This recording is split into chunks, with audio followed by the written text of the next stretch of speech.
Hello, मैं हूँ आपकी दोस्त और होस्ट बिग बॉस के एक नए एपिसोड का रिव्यू लेके पेन्स एंड पंस में मैं हाज़िर हुई हूँ एक और नए एपिसोड के साथ। तो आज भी बहुत ही बेहतरीन किस्म का कंटेंट मिला है। मुझे लग रहा है कि अब आराम से थोड़ा मे बी लाइक फ्यूचर में थोड़ा स्लो डाउन होना शुरू हो जाएगा। तो स्टार्टिंग वहीं से होती है जहाँ से कल रात ख़त्म हुई थी, वही लड़ाई पे ही ख़त्म होती है। वही लड़ाई, सेम लड़ाई वो उसको कंटिन्यू करते हैं। खानज़ादी और मनारा वही अपनी लड़ाइयाँ करते हैं और फिर उसके बाद मनारा बोलती हैं कि मुझे तुम्हें देखकर इस रूम में वाइब नहीं आती है और जो है तुम्हारी वजह से मुझे इस रूम में इश्यूज़ होते हैं। रिंकू जी भी हर जगह जा जा के पीस मेकर बन रही होती हैं। फिर खानज़ादी कट्टू जाती हैं रोती रोती सी। हालांकि मुनव्वर उनको रोकते हैं लेकिन फिर भी वो जाती हैं और सबको जाके कहती हैं कि मनारा इतनी भोली नहीं है, ये लड़की इतनी भोली नहीं है, ये बिल्कुल भी भोली लड़की नहीं है। उसके बाद जो है अंकिता उसको प्यार करती है, उसको संभालती है, चुप कराती है। फिर जाके क्या कहते हैं, अंकिता उसको पंप अप भी करती है कि मैंने कभी भी तुम्हें इतना रियल में हर्ट होते नहीं देखा, अगर तुम्हें कभी भी कोई इश्यू होता है तो तुम लड़ाई करती हो। उसके बाद जो है हमारी मनारा भागती भागती आती हैं, हमारी मनारा आती हैं और आके उसको बुलाती हैं कि मुझे तुमसे बात करनी है। तो उसने कहा मैं भी तुम्हारे पास आई थी और मुझे तुमसे बात करनी थी पर तुम्हें नहीं करनी थी। तो कहता तब मैं मुझे स्पेस चाहिए, तो मुझे अब स्पेस चाहिए, मुझे अभी भी बात नहीं करनी, कभी भी बात नहीं करनी है। तो उसके बाद जो है अंकिता जो है उसको थोड़ा सा प्यार करती हैं और सब चीज़। तो वो कहती कि ये भी मेरी बच्ची है, सब मेरे बच्चे हैं। तो खानज़ादी कहती है कि if you are with me I will never fight with you. जो मनारा को सुन के बहुत गुस्सा आता है और मनारा कहती हैं कि आप इसको अडॉप्टेड बेटी बना लो ना, फिर असिस्टेंट बना लेना, फिर कपड़े धुलवा लेना, फिर चाय बना लेना और फिर मैनिक्योर पेडिक्योर भी करवा लेना। उसके बाद कहती हैं रोटी भी नहीं बनाने आती तुम्हें और ब्ला ब्ला ब्ला। उसके बाद जो है वो वहाँ से चली जाती हैं। इतने में अभिषेक और मुनव्वर और विकी की बात हो रही होती है और अभिषेक कहते हैं कि लड़ाई हुई क्यों है मुनव्वर को लेकर, कि लड़ाई का रीज़न ये था कि मुनव्वर मेरा है और मुनव्वर मेरा है। दोनों लेडीज़ मुनव्वर के साथ इंटरेस्टेड हो गई हैं। फिर खानज़ादी और मनारा से रिलेटेड फिर आगे बात होती है। मनारा और मुनव्वर जो हैं के बीच कुछ चल रहा है, वो सबको बता रही होती हैं कि मुनव्वर और मनारा के बीच कुछ चल रहा है। एनीवेज ये सारी बातें चलती हैं तो फिर मनारा को फिर रोना आ जाता है और फिर वो रोती रोती जाती हैं हाउस नंबर 3 में और जाकर रोना शुरू कर देती हैं। जितने में जो है अरुण जी आते हैं और वो उनके बड़े आज फनी पंच लाइन्स थे। अरुण जी आके कहते कौन है वो भूतनी का जिसने इसको रुलाया है।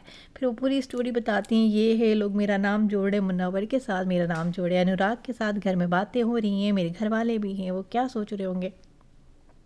तो अरुण भाई बोलते हैं जो बदनाम है उसी का नाम है। फिर उसके बाद थोड़ी देर बाद दिखाते हैं नेक्स्ट डे कि मुनव्वर अपने, नेक्स्ट डे नहीं सेम नाइट ही दिखाते हैं कि मुनव्वर अपने फादर की स्टोरी बताते हैं कि मुझे हमेशा गाड़ी चलानी थी तो मेरे फादर हमेशा कहते थे नहीं नहीं नहीं नहीं नहीं। पर बाद में जो है रीज़न वो मना करते थे क्योंकि उन्होंने 30 ईयर्स खुद गाड़ी चलाई थी, तो कभी नहीं चाहते थे कि मैं भी ड्राइविंग स्टार्ट करूँ और हमेशा ड्राइवर बन के रह जाऊँ। फिर अनुराग और मनारा की कॉन्वर्जेसन होती है जिसमें वो वही वाली बात होती है कि सब हमारा नाम जोड़ रहे हैं ये वो। और अनुराग काफ़ी ऐसे फील हो रहा होता है कि कॉन्शियस सा हो रहा होता है, जैसे कि अगर ऐसा लोग बातें कर रहे हैं तो इसका बाहर इसकी गर्लफ्रेंड है, बाहर इसका रिलेशनशिप कैसा जाएगा। तो कह रहा था कि अगर ऐसा कुछ है तो फिर मुझे भी थोड़ा ख्याल रखना पड़ेगा। तो उसने कहा कि क्या मैं तुमसे और मुनव्वर से बात करना छोड़ दूँ। तो उसने मतलब ऑलमोस्ट ऐसा लग रहा था कि वो थोड़ा सा पीछे बैक हो रहा था कि कहीं इन सब चीज़ों की वजह से मेरा बाहर रिलेशनशिप ना ख़राब हो जाए। लग रहा है कि बंदा बड़ा सिंसियर है अपनी गर्लफ्रेंड के साथ, इसलिए वो इतना ज़्यादा सोच रहा था। काफ़ी डर रहा था ये सुन के कि मुझे थोड़ा सा हम लोगों को पे ख्याल रखना पड़ेगा, मुझे थोड़ा ख्याल रखना पड़ेगा। उसके बाद जो है सोनिया जो हैं जाती हैं रूम नंबर 3 में, ऑफकोर्स वो तो उसी रूम में रहती हैं और फिर जाके बोलती हैं अगेन कि मैं तो मनारा को बाहर से जानती हूँ। तो अरुण कहते हैं कि बचपन से ही ऐसी करंट लगा था, कि नहीं नहीं बहुत चालाक है, बचपन से ही ऐसी नहीं है। तो उसके बाद उनको बोलती हैं कि हम लोग एक बार बैठे हुए थे तो सब कहती सब मुझसे बात करते हैं, ये मुनव्वर मुझसे क्यों नहीं बात करता है यार ये वो। हालांकि घर में इतने और भी सेक्सी लोग हैं, इससे भी बहुत अच्छे लोग हैं, सेक्सी लोग हैं, अभिषेक भी है, लेकिन तो अरुण भाई बोलते हैं सेक्सी सा लड़का अभिषेक है, बंदर है वो तो, क्या हाँ बंदर है। फिर पूरी स्टोरी बताती है कि कैसे मुनव्वर उसके लिए दूर दूर से खाना लेके जाता है और सारी चीज़ें। फिर उसके बाद अनुराग कहते हैं कि लड़कियां क्या क्या देखती हैं घर में ना। तो फिर अरुण बोलते हैं बॉयफ्रेंड, निब्बा निब्बी, बॉयफ्रेंड गर्लफ्रेंड, नवा नवा कपल, नवा नवा नोशा नोशी, दुल्हन दूल्हा, होने वाली इंगेजमेंट, लोग पता नहीं मतलब क्या क्या करते रहते हैं ना। और हमारा तो यहाँ खेल ख़त्म हो गया है। फिर अपना बोलते हैं कि बिग बॉस हम आए तो 17 थे लेकिन जाएंगे 18 होके, सब मजाक कर रहे होते हैं। खैर नेक्स्ट मॉर्निंग फिर बात होती, बहुत मुझे अरुण की जो ये कॉमेडी है ना बहुत फ़नी लग रही है। और फिर उसके बाद दिखाते हैं कि तहलका भाई जो हैं वो फ़ोन कर रहे हैं और अपनी लैंग्वेज में बात कर रहे हैं बिग बॉस से और फ़नी चीज़ें बोल रहे हैं, वो भी एक फ़नी कॉमेडी पार्ट होता है, लेकिन चिल मोड में। अभी भी तहलका भाई और अरुण भाई वो काफ़ी चिल मोड में चल रहे हैं, उनको कोई टेंशन नहीं है, जितने दिन हैं एंजॉय करें, जाएंगे तो खुश खुश होके जाएंगे। पर मुझे ऐसा लगता है कि उनका बॉन्ड काफ़ी जो है क्या कहते हैं, काफ़ी उनका अच्छा बॉन्ड बन गया। और बाहर भी मुझे लग रहा है कि इनकी दोस्ती बहुत ज़बरदस्त वाली होगी, चलेगी।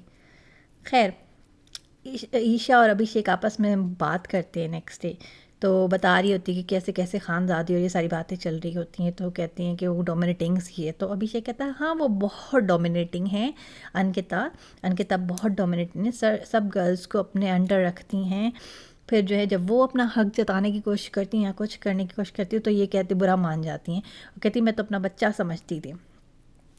सबसे सैड पार्ट जो है पूरे आज के दिन में मुझे विकी और अंकिता का कंटिन्यूसली एक दूसरे को ना समझना जो चल रहा है उनका, कि एक दूसरे को समझ नहीं पा रहे। और हम बात करते हैं इसके बारे में कि विकी और अंकिता की जो स्टार्ट होती है कहा सुनी कि ईशा अभिषेक और विकी बात कर रहे होते हैं और अंकिता आती हैं और अभिषेक उठ के चले जाते हैं। तो विकी को बहुत गुस्सा था कि तुमने क्यों मुंह बनाया, उसको देख के क्यों मुंह बनाया। तो मेरी हैबिट है ये ना, बहुत बुरी हैबिट है, बहुत बैड हैबिट है, कूल नहीं लग रहा है। तो उससे कहते हैं आई एम सो सॉरी, मैं नेक्स्ट टाइम जो नहीं करूँगा। फिर उनको कहते हैं बहुत घटिया हैबिट है ना। फिर उनको गुस्सा आ रहा होता तो उनको कहते क्यों करती हो तुम ऐसा, ना करती क्यों, तुम ऐसी हूँ तो ये अच्छी बात नहीं है। फिर उसके बाद उसको बहुत गुस्सा आता है तो विकी उठ जाते हैं और कहते हैं कि तुमसे मैंने मांगा ही क्या है ना, पीस ऑफ माइंड मांगा है और तो तुम मुझे कुछ दे ही नहीं सकती। तो समझ नहीं आया कि और क्या चाहिए विकी को ना, विकी के पास पैसा है, हर चीज़ है, और क्या चाहिए, अनलेस कि वो कुछ और मांग, कुछ और उनका। अब हम समझ सकते हैं मैरिड कपल है तो और क्या मांग सकते हैं, जो भी उनका क्या मांग रहे हैं उनको ही पता है कि क्या और मांग सकते हैं। अगर उनके पास सब चीज़ है और पीस ऑफ माइंड मांग रहे हैं और कुछ नहीं दे सकती तो पता नहीं अब क्या मांग रहे हैं। वो 2-3 चीज़ें ही मांग सकते हैं, तो जो भी मांग रहे हैं। उसके बाद विकी जो है वो फिर ऑफ कोर्स एक बार उसको वो ट्रिगर कर दिया तो औरत को एक बार कर दो तो पीछे भागती है। फिर वो जाती है विकी के पास, बेबी प्लीज़ सुनो ना, प्लीज़ सुनो। फिर उसको कहता है गवार हो तुम, ये हो वो हो। फिर उसको कहते हैं तुम्हें एक चीज़ समझ नहीं आती है। आई एम श्योर उसको कह रहा होगा, उसने बोला होगा अपने तरीके से कि देखो मैं ये ग्रुप बनाना चाहता हूँ, तुम इनके साथ मिल के रहो। उससे भी नहीं मिला जा रहा है, वो उससे भी नहीं कॉम्प्रोमाइज़ हुए जा रहा है। तो उसके बाद उसको कहते हैं कि ये जो है जो भी तुम करती हो, ये ज़बान चढ़ाती हो, ये करती हो वो करती हो पूरे घर में, it's showing the worst side of you, मुझे अच्छा नहीं लगता है, मुझे बहुत बुरा लगता है। और किसी को इंसानी रिस्पेक्ट भी नहीं दे सकती हो, वो भी मांगनी पड़ेगी क्या।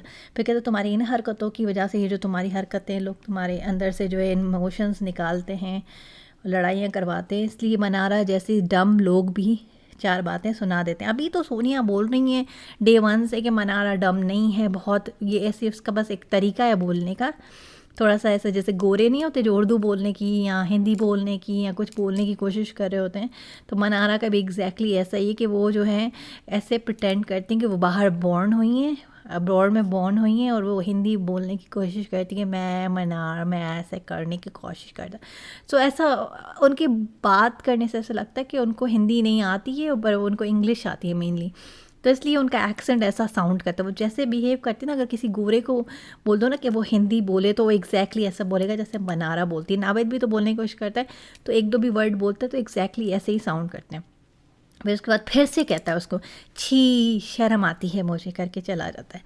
फिर अंकिता विकी को बोलती हैं कि मैं जो है, थोड़ी देर बाद उनको बोलती हैं, पहले ईशा को बोलती हैं कि देखो मेरे पास कोई हार्ड फीलिंग नहीं है, मैं उसके बारे में कुछ भी नहीं करूँगी, ये वो तुम उसको बता देना। फिर अंकिता विकी को बोलती हैं कि मैंने बोल दिया, मेरा उसके साथ कोई लेना देना नहीं है और मैं ना कुछ बोलूँगी, ना मैं मुँह चढ़ाऊँगी, ना कुछ।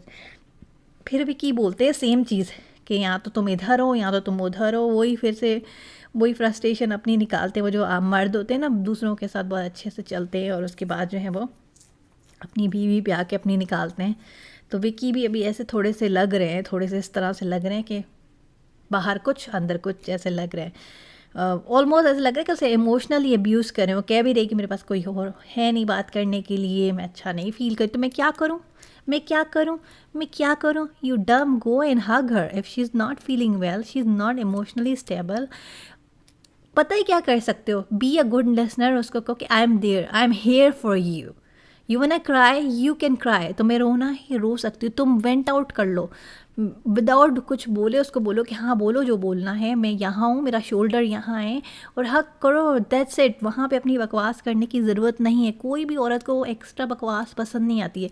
देखो दो तरह की औरतें होती हैं, एक तो जो है भाई शुगर कोटेड कर करके अपने सारे काम मफादात निकाल लेती हैं, वो अगर पिन भी गिराएंगी ना तो कहेंगी देखो मैंने तुम्हारे लिए तलवार चला दी है।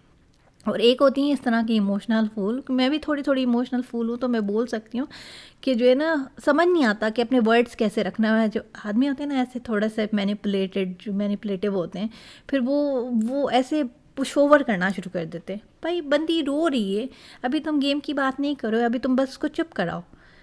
ये तो ऐसे ही तो होता है, अगर ये इस तरह का ही है तुम 10,000 भी कुछ भी कर लो, तुम्हारा कुछ चलने नहीं वाला है ना। मिडिल एज क्राइसिस हो रहे हैं दोनों हस्बैंड एंड वाइफ के, और ऐसे जिस तरह का इनका रिलेशनशिप है चलेगा भी नहीं बहुत ज़्यादा, मुझे ऐसा लग रहा है। और बिग बॉस तो बैठा ही है इनकी तलाक कराने के लिए, इनकी डिवोर्स करा के ही जान छुड़ाएगा। एनीवेज, तो विकी का मुझे ये अंकिता के साथ, इवन तो अंकिता भी थोड़ी सी है नेगेटिव लाइमलाइट में नज़र आ रही है, लेकिन विकी का जो चल रहा है ना बाकी सबके साथ डिफरेंट और इसके साथ डिफरेंट, वो भी अच्छा नहीं लगा। पहले से आप आए हो तो गेम को कुछ डिस्कस करके तो आए ही होगे ना, उसको उसकी गेम खेलने ही नहीं दे रहा। वो नेगेटिव दिख रही है, वो पॉजिटिव दिख रही है, वो कुछ भी दिख रही है। भाई आप भी कोई हो तो नहीं, टाटा बिरला तो हो नहीं, नाम तो सुना है नहीं। अब जो भी विकी को जानते हैं वो अंकिता की वजह से ही जानते हैं, तो वो अपनी इज्जत जो है, अपनी रिस्पेक्ट उनके अपने हाथ में है ना। अगर वो मुंह चढ़ा रही हैं, कुछ कर रही हैं, किसी से लड़ रही हैं, कुछ, वो उनकी गेम है भाई, उनकी रेपुटेशन है। पहले भी वो आ चुकी हैं कंट्रोवर्सीज़ में, दोबारा कंट्रोवर्सीज़ में आ जाएंगे। आपका इसमें क्या टेक है, आपका बिजनेस थोड़ी बता, आपके स्टॉक्स थोड़ी गिर जाएंगे। करने तो खेलने दो उसको गेम, नहीं लेकिन इनको विकी को जो है उनको कंट्रोल करना है। वहीं ऐश्वर्या और नील का जो है, मुझे थोड़ा सा फेक आर्ग्यूमेंट्स लग रहे थे कि जो है जैसे नील उससे बात करते हैं, अच्छा ऐश्वर्या और नील अपना ही बिग बॉस अलग से खेल रहे हैं ना, आपस में ही लड़ रहे हैं, आपस में उनके 2 मिनट की फुटेज दिखा देते हैं। नील उसको समझाता है कि विकी बुला रहा है, कह रहा है कि हम जो हैं, मुझे हिंट्स दे रहा है, मैं बोल नहीं सकता सबके साथ, हिंट्स दे रहा है कि जो है हमें जो है ना उसके साथ खेलना है, और मैं तुमसे बात कर रहा हूँ, नहीं मुझे तो किसी के साथ नहीं खेलना है। ऐश्वर्या, मुझे तो नहीं किसी के साथ खेलना। तो किसके साथ खेलोगी तुम? ना तुम नील के साथ खेलना चाहती हो, तुम विकी के साथ खेलना चाहती हो, ना किस तो तुम बात करती हो, ना तुम नज़र आते हो। तुम लोग तो निकल जाओगे 1-2 हफ्ते में। उनका अपना ही कोई छोटा सा बिग बॉस चल रहा है। फिर वो सना और सोनिया की फेक फाइट चल रही होती, कुछ समझ नहीं आता दोनों का, कुछ समझ, सोनिया को तो बिल्कुल ही समझ नहीं आता। फिर कहती कि ये लास्ट के 2-3 डेज़ में कर रही है ये वो। फिर रैप होता है, बहुत ज़बरदस्त किस्म का रैप होता है। फिर आखिर में एपिसोड के आखिर में हम सब ने देखा कि अंकिता अभिषेक को बोलती हैं कि अपनी फैमिली के नाम पे चिढ़ती है ये वो, और फिर अभिषेक कट्टू जाके सेम वर्ड्स जो अंकिता बोलती हैं कि इसको बोलोगे ना अगर कि परिणीति जैसी लगती है तो ये उसको गुस्सा आ जाएगा। तो अभिषेक जो है जाके बोली दे के तुम तो बिल्कुल साइड से परिणीति चोपड़ा ही लग रही थी। ऑफकोर्स उसकी कज़न है, लगेगी तो सही, मनारा का भी जो है ना, अगर मनारा को इशू है या उनको इससे इशू है तो साफ साफ बोलते कि हमारे फैमिली टर्म्स अच्छे नहीं हैं, मेरी उससे बनती नहीं है, वहीं पे ही बात ख़त्म हो जाए। क्योंकि ये सारी चीज़ें छुपते छुपाई नहीं छुपती हैं। सेलिब्रिटीज़ हैं वो भी, और तुम भी बिग बॉस में आ चुकी हो अब, तो अभी ये छुपते छुपाई नहीं। अब ये रीज़न्स हो सकता है आउट ना हो, क्योंकि भाई लोग इतने वो होते हैं, सिक्रेटिव होते हैं। लेकिन ये तो हमें पता लग ही गया ना कि तुम उसकी शादी में भी नहीं गई थी, तो इशू तो कोई है, ये तो पता लग चुका है। खैर, आज के लिए इतना ही था। अब हम कल देखते हैं कि कल शनिवार के वार में क्या होता है। तब तक के लिए बाय बाय।